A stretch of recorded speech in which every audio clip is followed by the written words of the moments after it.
La force et l'espérance de ton amour ne feront pas évoluer l'autre, ni son implication, ni le cœur même de ses lignes émotionnelles.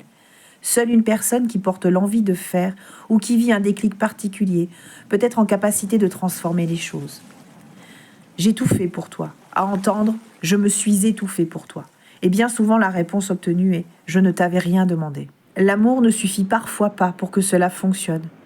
La manière dont quelqu'un te traite est à la fois l'enseignement en miroir sur ton intériorité, sur la manière que tu as de prendre soin de toi, mais il est surtout le point exact où se situe cette personne émotionnellement, dans quelle capacité affective elle se présente à toi. Sa capacité à aimer, à être ouverte du cœur, à s'engager, à être disponible ou non, présent, sincère. Nous ne pouvons qu'accepter que certains ne sont tout simplement pas en capacité d'aimer de la même manière, à la même mesure, de parler le même langage, de donner à la même profondeur, avec la même implication, de s'investir au même degré, avec la même vision de la vie. Certains ne sont tout simplement pas en capacité d'être une vraie présence émotionnelle agréable, saine et épanouissante pour l'autre.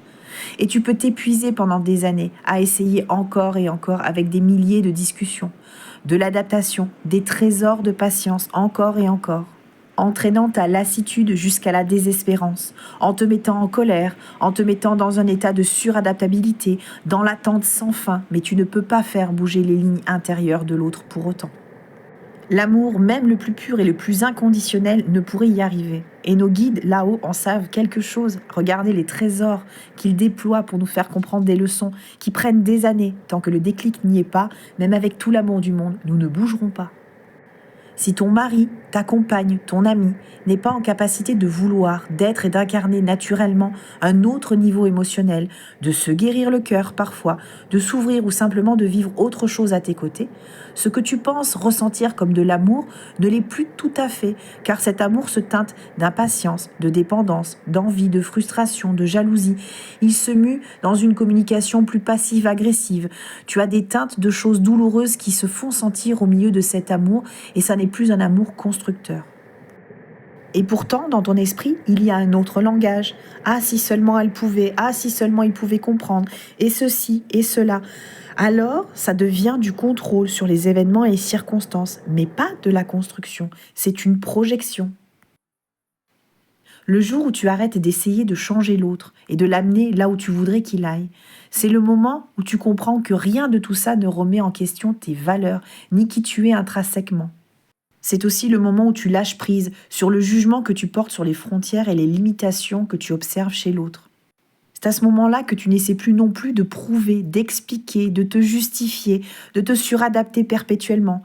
Tu arrêtes de vouloir être compris ou comprise à tout prix. Tu ne te bats plus pour le moindre petit rien. Tu ne meurs plus à petit feu en attendant désespérément de recevoir quelque chose de l'autre. Tu ne gaspilles plus ton énergie et tu retrouves ton pouvoir infini, une liberté du cœur, et ça ne te maintient plus dans la souffrance. On rencontre bien souvent des signes de dysfonction au début d'une relation, qu'elle soit amicale ou amoureuse. Et on connaît tous ce petit adage qui dit « Observe les actions de l'autre à ton égard et ne te contente pas d'être bercé par ce qu'il dit ». Lorsque l'on développe un intérêt dans une nouvelle relation, on a tendance à vouloir offrir ce que l'on espère recevoir de l'autre. C'est ainsi que souvent, une des deux parties donne beaucoup, voire énormément. De la patience, du temps, des petites attentions qui démontrent une grande écoute, de la loyauté, beaucoup d'amour, une présence qualitative, de la tendresse, de la douceur. Et c'est une très bonne chose. Et l'autre, qu'il soit charmé ou non, se sent dans ce confort et prend cette affection comme habitude, ces attentions comme le traitement de base du fonctionnement naturel de l'autre. Ce qui est généreux, beau, le packaging love que tu déposes sur la table devient finalement une sorte de normalité au bout de quelques jours, quelques semaines. Alors imaginez ce que cela peut produire sur des mois et des années. C'est ainsi que la personne qui offre énormément et spontanément, par envie et par nature, espérera toujours qu'en donnant cet exemple, elle s'ouvrira une sorte de garantie de réciprocité, une garantie de loyauté, de fidélité, d'être le ou la meilleure aux yeux de l'autre, d'être parfois même inoubliable, et implicitement va espérer que l'autre devienne celui qui apporte autant ou s'implique davantage. Malheureusement, ça ne se passe pas comme espéré si l'on ne comprend pas la différence entre ses valeurs de cœur et son envie irrépressible de vibrer malgré soi, une blessure, une forme de manque, une perte de confiance ou la nécessité de s'assurer le retour affectif de l'autre. C'est là que clignote une faille et il est bon de la regarder avec compassion. Et celui qui reçoit finalement beaucoup, s'il n'est ni un vampire ni un narcissique conscient, peut se sentir à la longue étouffé émotionnellement, mais pas que. Être sous le joug de directives particulières ou de trop de reproches, il pourrait se retrouver crûment face à son incapacité d'être à ce niveau d'implication émotionnelle, renoncer en culpabilisant ou au contraire choisir la fuite et la lâcheté. Si ce mécanisme de lien s'inscrit sur la longueur, toute cette dévotion devient alors acquise. Il ne réalise pas tout ce qui est engagé pour lui. Il ne réalise pas ce qui est mis sur la table pour lui et il en perd même tout intérêt. Ce qui est proposé par l'autre n'est plus valorisé parce que même en ne faisant que le minimum affectif ou en ne faisant aucun effort, la générosité de l'autre côté ne se tarit jamais. Tout ce que l'autre fait pour agrémenter d'amour et de bien-être le duo n'est absolument pas vu ni valorisé. Les écarts finissent par se creuser, les difficultés de compréhension sont plus acerbes, la personne impliquée jusqu'à l'os s'enfonce dans un état d'attente, de frustration, de drainage et de fuite énergétique parce qu'elle continue à donner toujours dans l'espoir que les lignes émotionnelles de l'autre bougent.